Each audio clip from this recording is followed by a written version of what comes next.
Recently in Boston, hot stove cool music event, the 80th birthday for Peter Gammons. Bernie Williams was there, Sam Kennedy, club president for the Red Sox. Peter presented with a Red Sox jersey as well. There's Bernie, Ford Frick Award winner, the baseball columnist Peter Gammons, who I worked with, of course, here at MLB Network, and then back in the heyday of Baseball Tonight. Rejoins us now here on MLB Now. Peter, it's Brian Kenny. Happy birthday to you. Well, thank you very much. I actually, since it was all for 3 days, we were doing the functions for the foundation remain later. So we did 2 concerts and all sorts of friends came up, and it was phenomenal. Even classmates of mine from the graduating class of 1963 at Groton School. That's a long way back. Excellent. You look like you're rocking here, Peter. That looks good. Is that a famous guitar? That's a nice looking guitar too. Yes, well, it's just a Strat, but it's a lot of fun to play. It's also really important to have Bernie Williams be your lead all these years. That's tremendous. I know, but Bernie can play. All right, I want to ask, let's get into baseball stuff here because it's perplexing. Are the Red Sox good or are they bad? Because it seems like I've seen both. Well, you've seen they have looked very bad. In cold weather, their defense, I think they're going to be much better as it goes along, and a lot depends on getting pitchers. They have 8 pitchers off their 40-man roster on the disabled list right now. So I mean that has hurt them.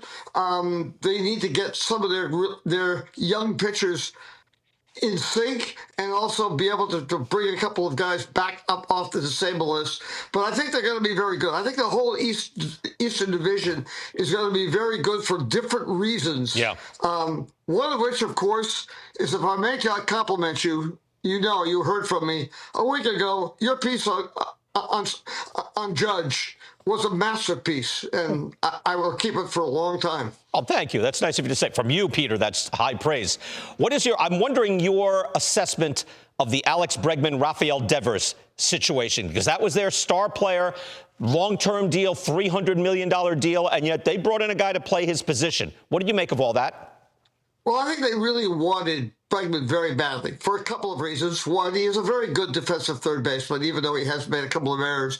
But he is a good third baseman. He's a dead pull hitter for that ballpark is ideal. But he also has got that personality that they have really missed since Pedroia got hurt and had to retire. Mm-hmm. I mean, for instance, he had the 3 really good young players coming up. They'll all be playing probably in 6 weeks in Boston.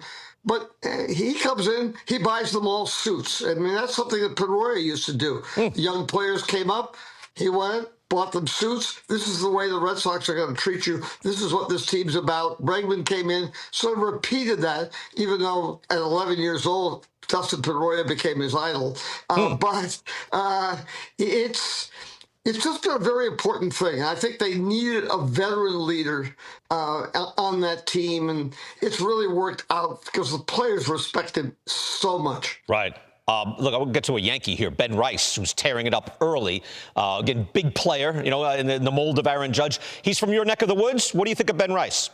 Well, actually, it's a fascinating story because he was a tremendous prep school hockey player. Went to Dartmouth, started to take up baseball. Then COVID hit, so he wasn't playing. He finally he went to in the fall. He rounded up a whole bunch of players around New England, and they went to a place out in Western Massachusetts and worked out in the fall and so forth. He played in the Futures League and ended up having a great year there. There was no Cape League because of COVID, so he was playing in the Futures League. It was the MVP, and the next year went to the Cape. And there were a lot of people he was very raw as a catcher, but the Yankees really liked him. And it was always kind of a joke. The first time I ever met him, he said, I grew up on the street right next to the Gammons Road in Cohasset, where most of my family grew up. And I said, no, that street was not named after me. It was named after ancestors. So don't get excited. I didn't do anything to get a street named after me. But he's in spring training. Aaron Boone said to me, "This guy's going to be a tremendous DH." And to see, he's over 1,000 OPS right now. His slugging is phenomenal. Yeah. And he loves to play. And a good friend of mine said to me just a couple of days ago, he seems to enjoy himself more now than when he was starting playing baseball. He's got that joy about him. He's got tremendous power.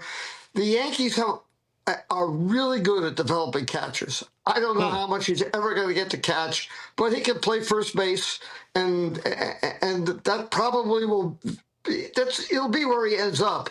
But he's got a chance to be a really significant player in Yankee Stadium, and